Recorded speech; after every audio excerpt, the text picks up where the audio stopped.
Seneca Valley. I'm Claire Williams. And I'm Zach Donaldson. And it is a wonderful Friday, March 6th, so enjoy your sleep while it lasts before we spring ahead on Sunday. Tonight we'll have stories ranging from politics to sports to a special guest at the end, so stay tuned. The biggest global story is, of course, the coronavirus, which has spread rapidly across the globe. We start tonight by taking a look at how the COVID-19 outbreak has affected just one country, France.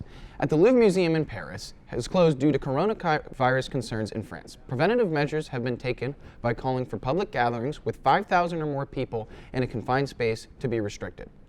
Although the Paris Half Marathon was canceled due to the order, the closure of concert halls and the Louvre Museum are independent choices to protect their employees and their visitors from the virus.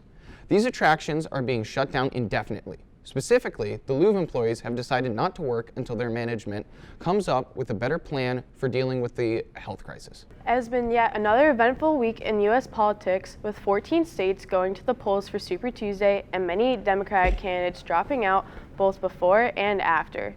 Before Super Tuesday, Democratic candidates Pete Buttigieg and Amy Klobuchar dropped out of the running for the nomination. On Tuesday, the frontrunners Joe Biden and Bernie Sanders had impressive runs, with Biden claiming 10 victories and Sanders 4. Sanders' major victory was in California, but he fell short in Texas. On Wednesday, Mike Bloomberg, who only won American Samoa, dropped out of the race. The race for the president to defeat Donald Trump. And today, I am leaving the race for the same reason, to defeat Donald Trump, because staying in would make it more difficult to achieve that goal. Just yesterday, Massachusetts Senator Elizabeth Warren ended her bid for the presidency. She is yet to make an endorsement, though Bloomberg, Buttigieg, and Klobuchar have endorsed Biden. Now moving from national politics to local student politics, let's take an inside look at YAG with this package by Parker Logue.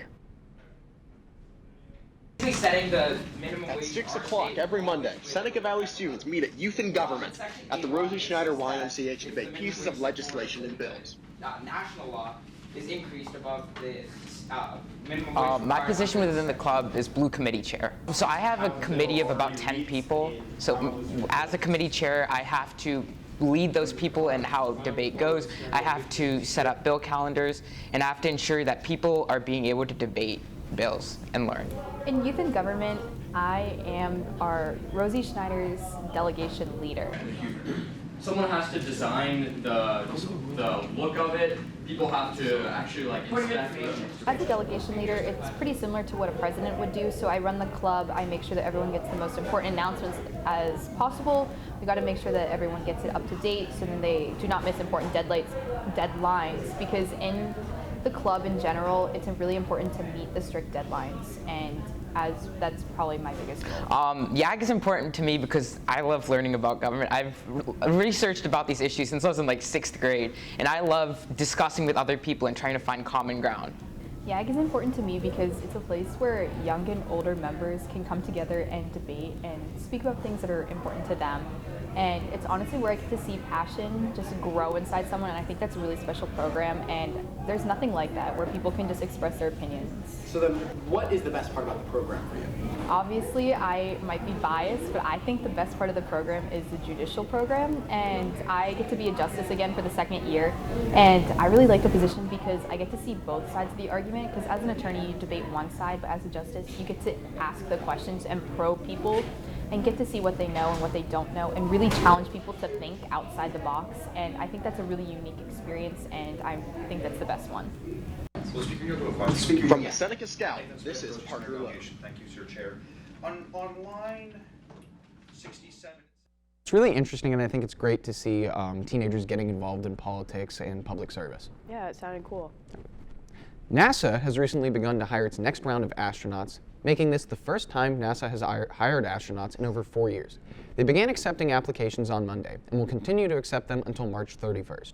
This is NASA's next step in moving forward with their Artemis mission, which has the goal of exploring the moon's south pole surface for the first time in history in order to demonstrate new technology and lay the groundwork for eventual human missions to Mars. This will also be the first time a woman will walk on the moon's surface.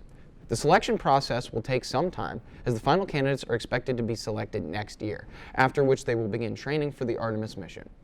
NASA hopes to have the mission fully underway by 2024. 2 weeks ago, We reported that the tech company Huawei was accused of accessing user information through backdoors in telecom networks, which they developed.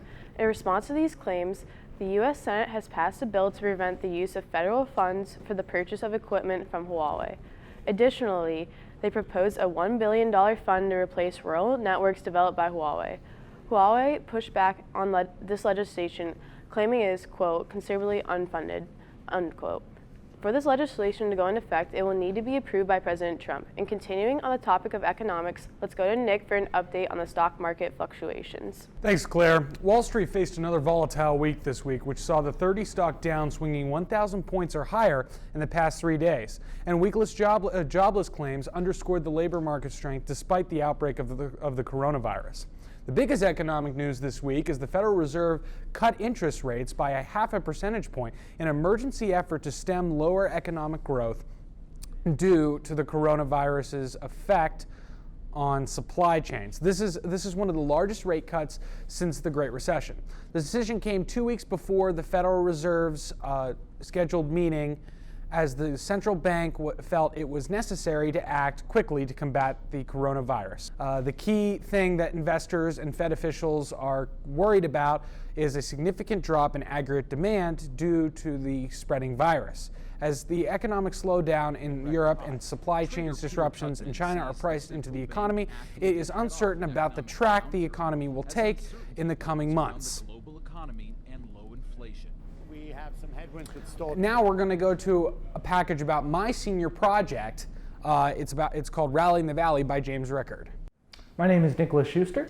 My name is Janice Plotnicki. I'm the argument teacher here at Seneca Valley High School. Well, Rallying the Valley is my senior project this year. Rallying the Valley is basically just a good, fun tournament of SPAR debates, which is spontaneous argument. So it is a bunch of students debating, fun and silly topics. Sometimes something as simple as, McDonald's French fries versus Chick-fil-A French fries, in terms of which one is better and those kinds of things. Or you can get into more serious topics, things on education, sometimes politics, those sorts of things. Basically, we're going to have four main groups, and we'll divide everyone up between groups. We'll cycle everyone 4 times, I believe, through groups, and we'll have 4 finalists, and then we'll get down to 2 finalists, and then of course a winner. It's of course a tournament, but I think it's a great way to give every participant an equal opportunity to effectively have a chance to win, and also to have fun as well. Any Seneca Valley student should think about participating in Rallying the Valley because it's a wonderful experience.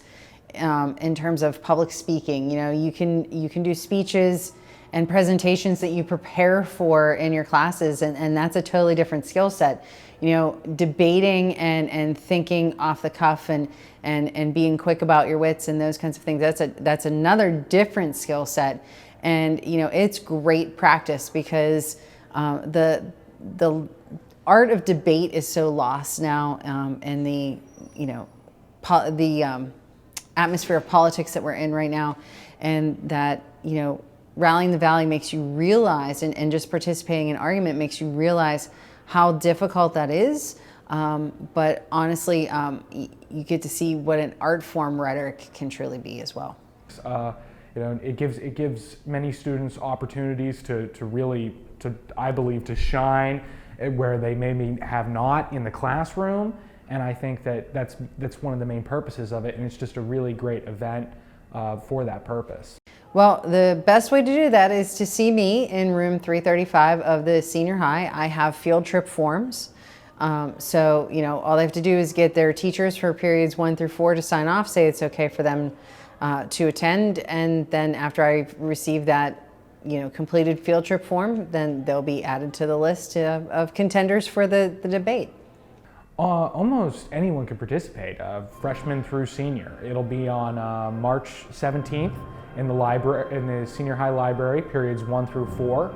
Rallying the Valley is periods 1 through 4 on Tuesday, March 17th, and it will be in the senior high library. Hearing students get really into debate is really cool. Yeah, I think analytical thinking is important. All right.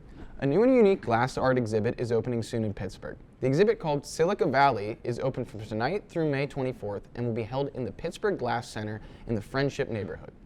The unique show features dozens of glass artworks in which the artists incorporated digital technology. The artists formed their artwork using newer digital techniques such as computer numeric control. The CNC routing technology was used to carve molds and then ladle glass into the molds to create the components for the artists' sculptures. The techniques used are not widely used and controversial within the art community for being mechanical. Now let's take a look at some sports announcements. The NFL had one of the biggest events of the offseason this past weekend, where the incoming rookies have a chance to showcase their athletic ability and raise their chances of getting drafted. Every year, this event brings in coaches and general managers from all around the league to scout players and negotiate with other franchises. This year showcased many incredible athletes, including Henry Ruggs III of Alabama, who won a 4.27-second 40-yard dash, and Donovan Peoples-Jones of Michigan, who had a vertical jump of 44.5 inches and a broad jump of 139 inches. We'll get to see how these performances impact the players in the upcoming NFL draft on Thursday, April 23rd. Last Monday, the Staples Center in Los Angeles was filled with thousands of mourners for the memorial to honor former NBA star Kobe Bryant and his daughter Gianna after their recent passing in a helicopter accident. Artists Beyonce, Alicia Keys, and Christina Aguilera performed during the service, while celebrities like retired NBA players Michael Jordan and Shaquille O'Neal came to speak highly about Bryant as an athlete and as a friend. Vanessa Bryant, who was Kobe's wife and Gianna's mother, also gave her own touching speech on her lost family. They were so full of joy and adventure.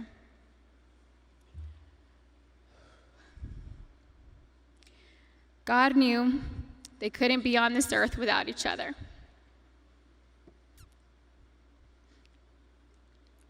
He had to bring them home to heaven together.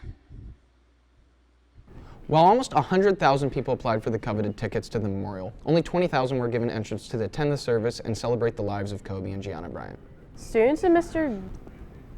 Luco's Honors U.S. History class have been working on a unique project for their 50th assignment. The students have been instructed to interview relatives or neighbors that were teenagers in the 1950s so they can get an insight into what life was like almost 70 years ago. Students have to ask numerous questions regarding a variety of topics, from fashion to pop culture to politics. A point of focus for these questions is the Cold War and how it affected their everyday lives. This project is meant to help supply the students with an important perspective on how their elders lived. The Seneca Valley musical, The Drowsy Chaperone, has its first performance tonight at 7:30. Students have been working for months to prepare the show, incorporating many different local talents. Tomorrow, there is another show at 7:30, and on Sunday, the show is at 2. Next week, the shows are at the same times, but without Sunday. And now we are joined by Sam O'Neill from the musical. Okay, so I just want to ask you a few questions about your role in the musical. So who do you play, and could you give us a brief plot overview and how your character fits into it? Yeah. So I play the character. His name is Aldolfo. He's this Latin Lothario, a womanizer, a little bit of a knucklehead, for lack of a better term, and he is invited to this wedding. It's like a big celebrity wedding sort of thing of these famous 1920s actors and actresses. And there are certain people at the wedding who don't want the wedding to continue. And so they sort of convince Aldolfo to try and seduce the bride in an effort to thwart the wedding from happening. Awesome. So obviously, though, the cast and the performers are not the only people who go into it. So could you touch on some of the other student groups that work together to make the production happen? Yeah. There's a lot, and I'll probably miss a couple, and I apologize if I do. But you know, there's obviously people in the stage crew, and they're backstage, and they're moving set pieces, and they're in charge of props and stuff. And they're sort of our main line in regards to the show. We have our tech crew doing lights, doing microphones and stuff like that. Our makeup department that does hair and wigs and gets everyone looking pretty. We have our costume crew, get all the costumes together and things like that. And then you have, of course, people like ushers who just come, they tear tickets and welcome people in so that they enjoy the show. So it's truly a village, a whole effort to get this show. All right, thank you. And then just give us our pitch. Why should we see the musical? You should see the musical because it's fun, it's lighthearted, it's short, and I guarantee you haven't seen it before. All right, thank you so much. And we will be back next week to cover local, national, and international events. I'm Zach Donaldson signing off from the Seneca Scout.